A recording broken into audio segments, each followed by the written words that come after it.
Due to the nature of my subject and the audience I speak to, I'm recording this into video in my kitchen instead of my office because the activity I'm talking about happens in the kitchen more often than anywhere else. In showing the story video for feedback while it was under development, I was constantly asked, "What do you want?" Here's what I want.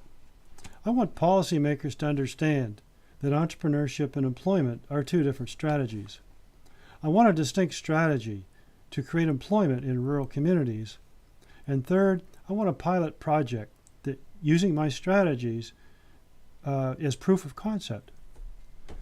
That's never going to happen, and I'll tell you why. Very recently, I had an opportunity to present a draft resolution to a group of policymakers who should have been concerned about why there needs to be a separate strategy for employment, and I showed the first half of the story video as evidence. They were so invested in defending their belief in entrepreneurship and criticizing my resolution that the only other person in the room, a young mother full of optimism and creative energy, who got what I was saying, started to argue with the others who were criticizing my work. Red-faced, she raised her voice. "This is my story. This happened to me. I did this." The rest of the group could not only not hear her, they could not even acknowledge she was present in the room, never mind letting her tell her story. This is cognitive dissonance, the mental conflict that occurs when beliefs or assumptions are contradicted by new information. What is going to happen is we're going to get this done. This is why I'm appealing to you, my audience, in my kitchen. I need your help. The only way this will happen is with your support. Please watch the story video and donate to our movement. Thank you for watching. Warning: if you have been successful in business, deal with successful businesses, or work within a successful business, you will likely find many areas of forceful disagreement with this presentation. If you started a business with great hopes, but never made an adequate living, and eventually left the business, either voluntarily or involuntarily, this presentation describes your lived experience, and you will immediately understand what I am saying. This presentation is entitled Transforming the Rural Economy. It's easy to find abandoned businesses in rural Nova Scotia. Just drive through any rural community. This is the visible face of the challenge of entrepreneurism. There's also an invisible face, the thousands of tiny businesses that blink on, then blink off, unknown, unacknowledged, and unvalued. Therein lies the truth of entrepreneurism. This video contains a description of the solution to the problem of chronic unemployment in rural communities. But what problem is being solved? Entrepreneurship or employment? It's a key question that has never been explicitly asked before. In other words, does creating tiny businesses create enough jobs to make a difference to the rural economy? In this video, we'll illustrate the problem, lay out the solution, and create a roadmap for implementation. Our new business format creates sustainable businesses with sustainable permanent jobs at a living wage in rural communities. It starts with answering that key simple question. Does creating tiny businesses create enough jobs to make a difference to the rural economy? The answer is no, they don't. Not nearly enough. Encouraging entrepreneurship will not do this. Spending taxpayers' money effectively is a key focus of this video. For many generations, rural communities thrived with many small businesses serving the needs of the citizens of these communities. Gradually, the world changed, but the small businesses didn't, and they eventually all but died, leaving these communities without a viable means to support themselves and thrive. This can be reversed, but not with our current level of thinking. It's an ideal-reality conflict. The ideal, what we believe will be the outcome of entrepreneurial training, is not borne out in reality. If the intention of entrepreneurial training is to create enough jobs, very few new businesses will do that. Let's investigate why. New startups cannot escape the business success hierarchy. We'll explore this assertion in a minute, but first, let's examine more evidence. In a rural community, new businesses start as sole proprietorships, one job created and never expand. There's no clear link between a technical person with a great idea who is also capable of running that business successfully. All businesses have to sell something. Less than 5% of people can successfully sell. Less than 2% are very successful at selling. U.S. studies have shown that the younger a business is, the more it tends to hire, grow, and create jobs. Seems contradictory to the theme of this video, but it's not. That data does not differentiate between rural businesses and urban businesses. Urban businesses have far greater audience of potential employees. It's always problematic when new businesses go out of business. It's also hugely problematic because these new hires are inevitably poor quality hires leading to very high rates of employee disengagement and turnover that cost the nation billions, that can devastate small rural communities because people leave the community to find better work. About 19% of Canadians live in rural communities, but in Atlantic Canada that rate ranges from 42% to 55%. In Nova Scotia, it's 43%.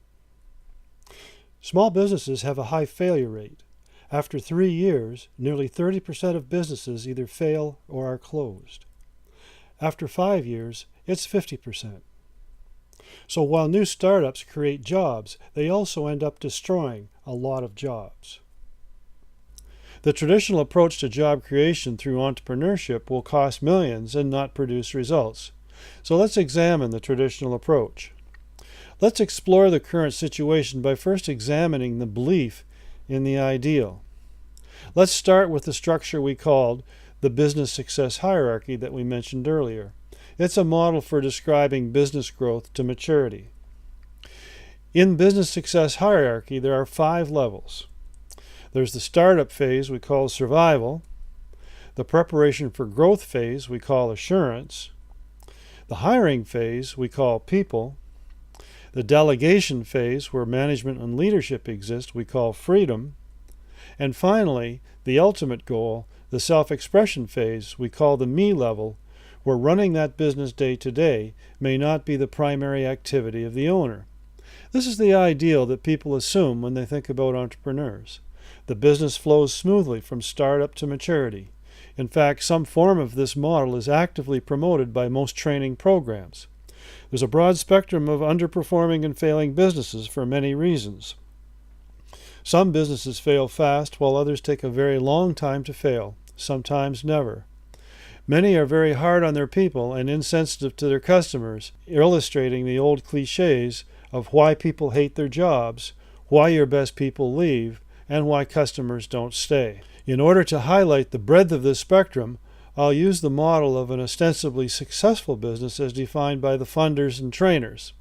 That is, this model is part of the 50% that survives 5 years, hires early following the statistical model, and even includes businesses at the top of this group. Bankruptcies and closures occur across this spectrum. Business failure is always problematic, but in a rural setting, it can be devastating. It will also allow us to discuss startups that don't make the 3 or 5 year mark, and this includes most businesses started by true entrepreneurs, as we will see. Compared to the ideal, the vision of how people think it works, the reality is quite different. The business starts with an idea centered on a thing or activity the new potential owner loves. The more this person thinks about doing this, the more compelling the idea of a business becomes. The me level starts to take shape. What will I do when my business is wildly successful? This is the visioning many training programs ask participants to do as part of a business planning exercise.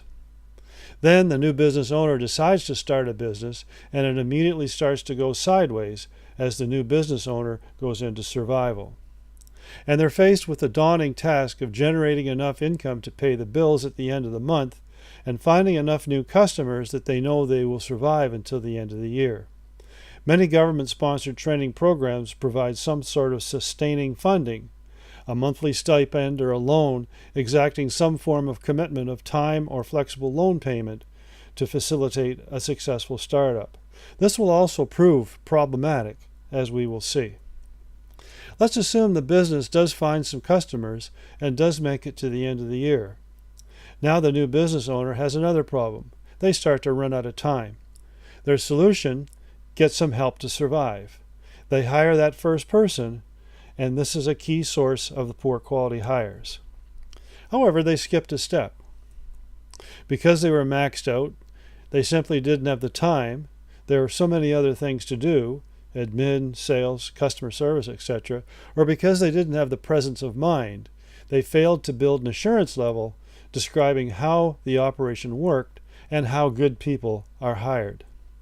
They didn't build the systems, strategies, or processes that assure the business would grow and thrive.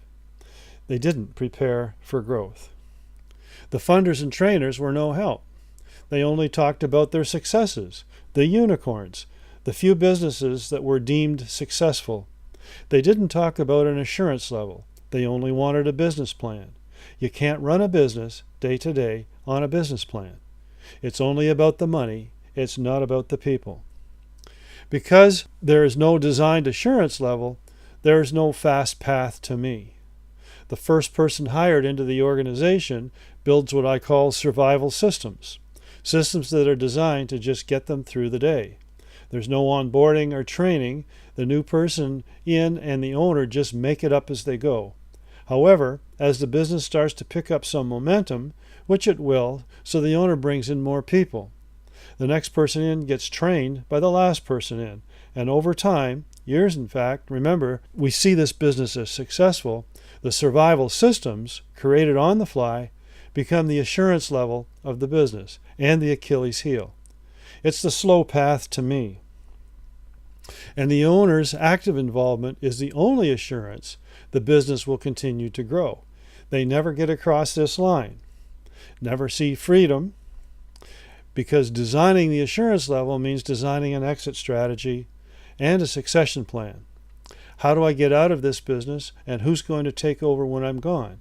And so the business is never adequately delegated, and the owner never gets to me. An interesting footnote: the owner who gets to the me level many times is not the creator of the business, but the second, third, or fourth owner who have remediated the business and retrofitted some of what I'm about to describe. Many of the original entrepreneurs are gone. It's the farmer rejuvenating a failing business created by a hunter. Most startups never leave survival and become chronic failures. As I said at the start, less than 5% of new startups can sell, so they don't see customer growth or sustaining cash flow. 30% don't survive 3 years, 50% don't make it to 5 years. And of the owners who make it to me, if these are the entrepreneurs, then the business is not their first business. The owners who make it to me are mostly the second, third, or fourth owners who took over an ailing business from the startup owner. In either case, it's the slow path to me, because the business is remediating the survival systems, and the employees in the business are survivors, not the employees of a company that needs to grow and thrive. Businesses who make it beyond the first year, and perhaps exist for many additional years, eventually become stalled, cycling, or trapped. Then things start to break. Chaos happens. People are poorly trained, are unhappy, are hired poorly, unengaged, and quit. Survival systems start to break because they were never designed to scale up as the company grew. Customers start to leave because they're not getting the care they received when the owner was supporting them. Money starts to disappear, debt grows, payments are late, people are laid off. The owner of the business is the business. There was never a plan for succession or an exit strategy for the owner. The owner never sees freedom and never gets to me. The business goes out of business, and the thing that they love dies too.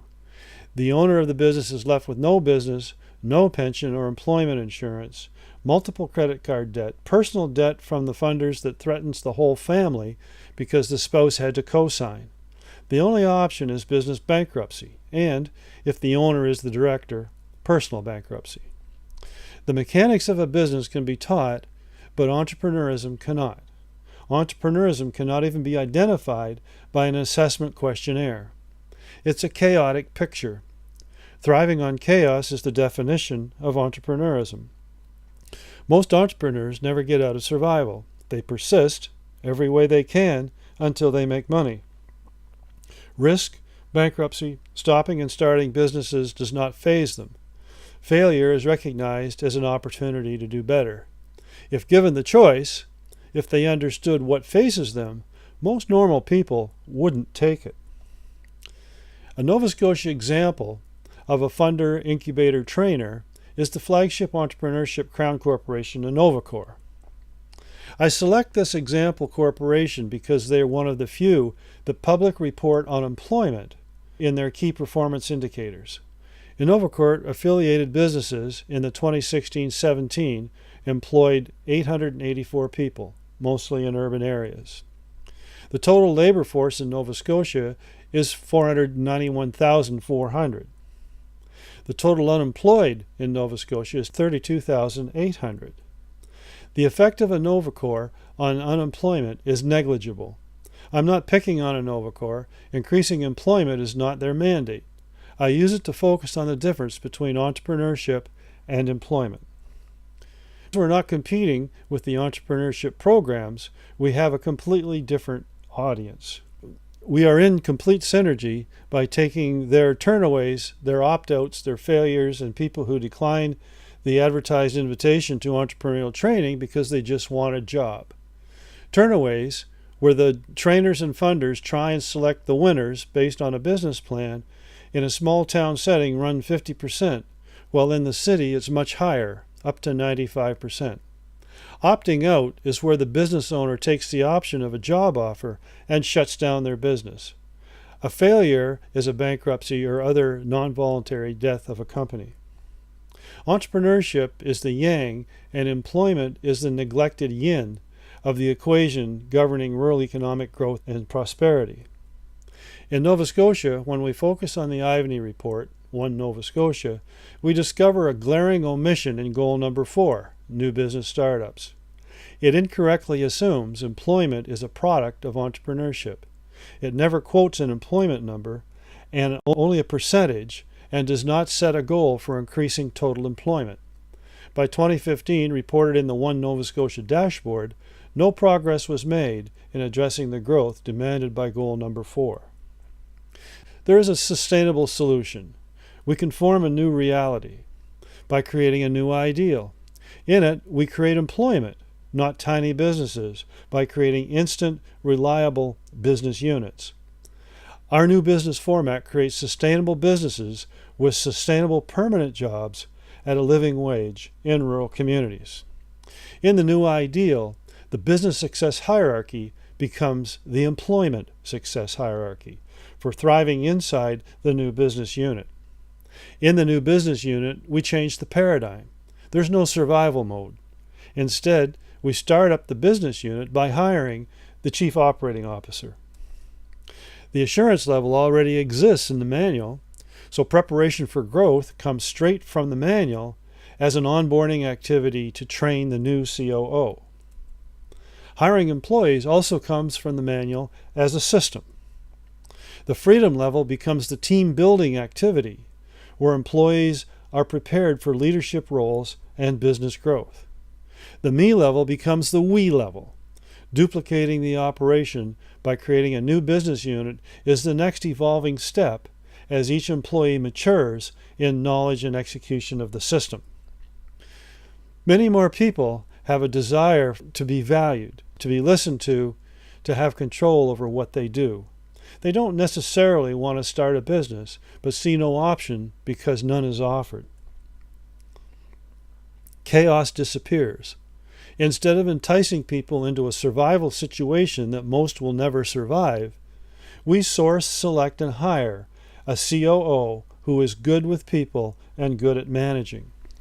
We train and mentor the COO in a fashion similar to elite athletes being supported by an organization like B210. We give the COO new products that will sell, and we market those products, while the new COO hires people as required to build the team. Supported by a strong pension and benefits plan and the internal supportive social structure, allowing the team to build the we level together, where all people can pay their bills and make some progress in life. The reward for mastering the system and producing results is the COO is invited to mentor a new COO to manage a new business unit in a village nearby. This entire process is repeatable and is the multiplier that allows rapid permanent growth of employment in rural areas. Thus we create the new ideal: businesses creating jobs in rural communities. It's about the people. Our targets are ambitious and achievable. We provide a living wage of $18 per hour for up to 15 people, giving a total annual wage of $550,000, producing a positive economic multiplier effect on each community of up to $1.5 million, determined by the type of product sold and where they are sourced, with an annual sales revenue of $2 million. To manage these numbers, we add or change SKUs, which are constantly reviewed. Our wildly audacious goal, our WAG, is 1,000 new export-ready businesses in the next 10 years. In our 10th year, we will have created 15,000 new permanent jobs in rural communities. That's wildly audacious hiring, but it's not a WAG. We've done it before, in a different context, with a large grocery business in the 4 eastern provinces of Canada. We generated 18,000 qualified candidates in 6 months. If they had had enough job slots, they would have hired them all. As it was, they only hired 5,000 and their turnover dropped by 60%. Many of those jobs were in rural communities. We are bringing the rural economies of Nova Scotia one step closer to financial solvency by increasing the number of jobs. We expect to influence and engage a large number of people both inside and outside the business unit in each community, including the public sector. We expect to measure our engagement in detail under 4 main headings: financial, people, environment, and community. Let's meet a former client. MA worked as hard on herself and her business as anyone I've ever coached. I loved being an entrepreneur. The freedom to make your own decisions, set your own hours. There's nothing more satisfying than that, except maybe being able to pay your bills and make some progress in life. After 7 years of trying to make a go of it, it was becoming evident that it was not going to bring in the income I needed to support myself and my family, or expand in the way I wanted it to. MA's reality as an owner was she was trapped in survival for 7 years. Then she opted out. Synchronicity intervened and I accepted a job working with a past company. And here's where something interesting happened. I returned to that job not as an employee, but as an entrepreneur. That resulted in much greater job satisfaction than I had previously, and it's resulted in my moving up the ranks in my career. As a result of my growing and expanding as an employee, job opportunities have opened up in that business in a way that they never opened up with me running my own business. I am an entrepreneur in an employee's body and loving it all the way to retirement. Her reality, MA was in the top 16% as an employee and worth a fortune to her employer. She was also typical of many people who started a business because they thought they would succeed, but got out and saw much more success.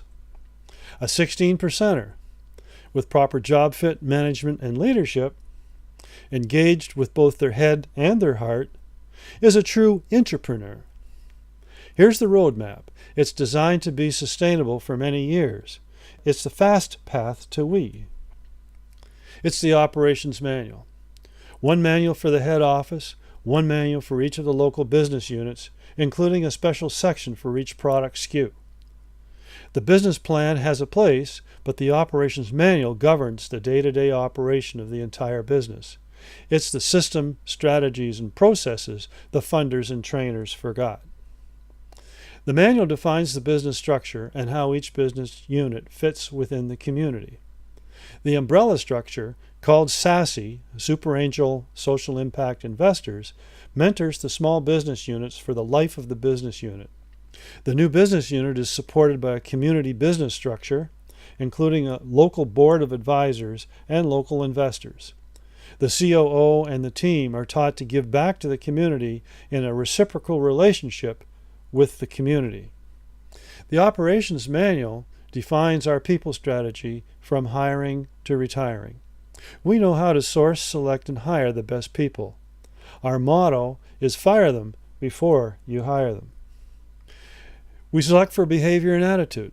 Skills and experience are trainable. We manage for engagement. We work for results. We locate the top 16% for performance in a particular role. Before we hire, answer 4 questions. Can they do the job? Will they do the job? How will they do the job? And do they fit our team? We've hired thousands of millennials in every rural region, and we reduced turnover from 60% to 20% because they stayed engaged. The reason they stayed engaged is, and this is a quote, "Everybody I work with is just like me." People engaged in the work can increase overall productivity by 27%. This is why people are willing to stay and work in a rural community. Hiring improperly is extremely costly. Most hiring programs are antiquated and are not capable of differentiating between a superior producer and an average producer. In the diagram, fully 60% of production is accomplished by only 16% of the workforce. The rest, 84%, range from less engaged, 68%, to totally disengaged, the bottom 16%, which are actually a negative drag on production by 20%. There are 457,700 people employed in Nova Scotia, most hired by antiquated methods. 68%, or 311,236, are disengaged. 16%, or 73,232, are a negative drag, actively working against their employer. We can change that. Job fit and engagement is the leverage at the heart of this project, where rural communities will receive a productivity benefit they have never experienced. Our hiring system is focused on people and their happiness at work, is known as a rigorous selection bundle. It's repeatable. Different hiring managers will do it the same way each time. It's reliable. One answer is cross-checked by another. We measure and report this consistency of candidate responses. Our hiring system is predictive of future behavior. This gives us the strong reason to hire people with little skill or experience, like millennials, and invest in their training. Our hiring system is neutral on diversity. Our questions, evaluations, and interview guides are validated to be neutral. Our company values are clear. A person is a person is a person. Each element of our operations manual reflects a lifelong learning experience for each participant. Millennials thrive in a structured environment where they can affect change. We value their brain experience. Their work experience is not nearly as important. Millennials are valued immediately upon joining. They have a say and they have control over what they do. Older employees bring different values: their consistency, their deep work ethic, and their skill. It's everyone's job to influence the manual. The operations manual defines our fundamental positioning. It's a very simple ask. Everyone is trained and mentored to learn, do, and teach the system. Learn, model, mentor is our mantra. Our current reality is that although we create newly fully formed businesses that don't have to go through a startup, we do. But we are a startup with a good idea and a plan. We do require patient funding for implementing our plan and gaining the trust of each community.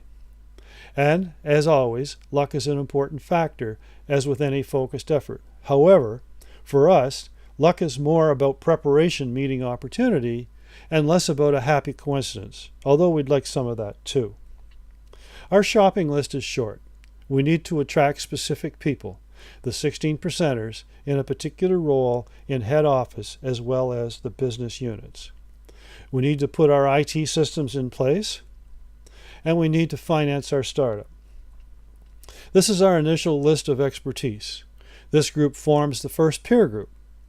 The manager, product specialist, IT developers, trainer, and admin are all part of the umbrella organization. The COO is the first business unit manager. Businesses fail because the people in the business fail to communicate. How we communicate is paramount. We communicate in real time. The prototype has already been designed. Our unique approach calls for a business plan by product SKU. Each product SKU must financially stand on its own. A global business plan is not feasible or responsible. Until we have our SKUs identified, volumes calculated, and locations selected, we can't start a new business unit. It's the capacity of each location that drives the global business model. You can support us in several ways. You can become a patron. You can subscribe to our portal on Patreon, fund our operation month to month, and help us create this new model of employment. Watch our YouTube channel to monitor our progress and challenges. You can become a social impact investor in your community through a community investment fund, or more globally, in SASE through a social impact bond. You can suggest a product, or you can join us and directly participate in this people-centered movement. Our first business unit is under development. Our market positioning is on healthy elder living and the future of the planet. Thank you for watching this video. My name is Jim Carwardine, and I'm the founder and CEO of Omnia and SASE. As a creator, I've spent my entire career solving problems other people couldn't. My successes have ranged from small to very large projects, including creating employment for thousands of millennials. This project starts with answering a simple question: entrepreneurship or employment? We know that creating tiny businesses in the traditional way will not create enough jobs to sustain a viable tax base for the community. Join me. Hopefully you've seen the evolution of small business and how devastating it can be in its worst case to a large contingent of people whose only hope for an income is to start their own business. We illustrated the problem, laid out the solution, and created a roadmap for implementation. Now it's up to you. What do you intend to do about this?